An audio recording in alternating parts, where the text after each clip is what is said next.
Hello and welcome back to the channel. I thought I'd introduce everybody in this next mini-series called Let's Talk to beach riding and a couple of things that you should consider and think about whilst riding on the beach.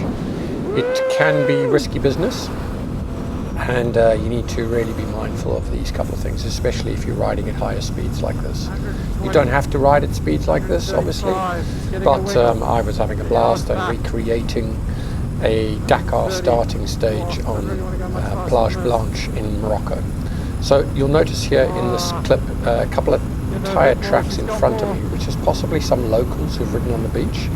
I'm sticking to areas of the sand where it's slightly firmer. On a beach like this at low tide, if you go higher to the right hand side, the sand gets into a super mushy, deep, powdery substance, not like dune sand like you find in the desert, not as in the dunes to the right, which are manageable. It's like this wet, claggy stuff, which can really create problems, as you'll see in this next clip, where I nearly go over the handlebars.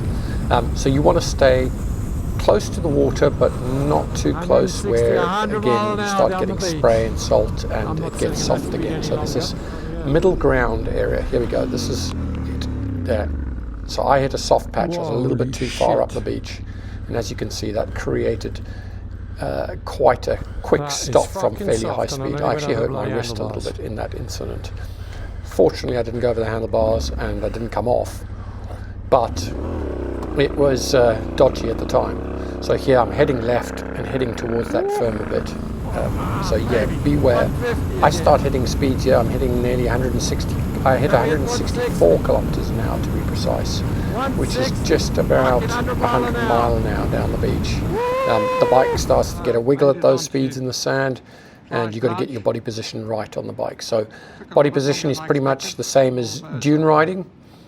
It's drop your heels, unlock your hips, get those hips and your butt back, but stay balanced on the bike still. So the reason why I didn't come off when I hit that soft patch was because I was still had an element of balance on the bike when I hit that super soft patch, and I was able to tighten up my core muscles, my stomach, and hold on to it and keep my act together.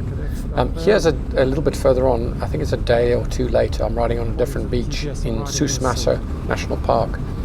And other things to consider when you're coming on and off beaches is the entry and exit.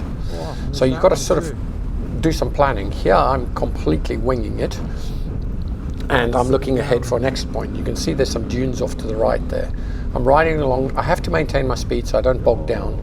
I pick a spot on the hill here, and then I commit, and you will hear the engine revs go up massively. I have to charge. The sand consistency is changing. This is soft stuff here, it's drier, and now I'm on a hill, so I've really got to keep my wits about me, taking a corner, and then I had to make a decision there, snap decision. Am I going to continue going around to the right, or am I just going to straighten up and suck it up as I go through that deep powdery bit?